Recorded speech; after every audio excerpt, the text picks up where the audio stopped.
Hello everybody, welcome to a new video. In this video we will show you how to see your most played songs on Spotify. First of all, we go to Spotify app from our Android device.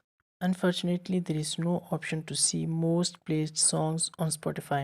You can explore different options like library or other options, but cannot see the most played songs. So we will leave the app and search on Google stats for Spotify. Here you will need to click on login if you are not already logged in.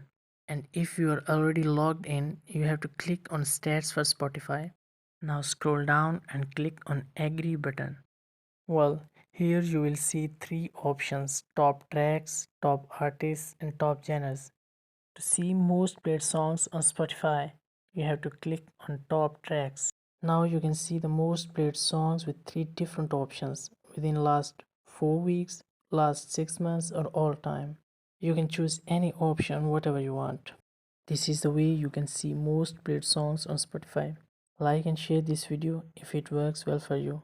Also subscribe our Let Me Guide channel to get more problem solving videos. Thank you.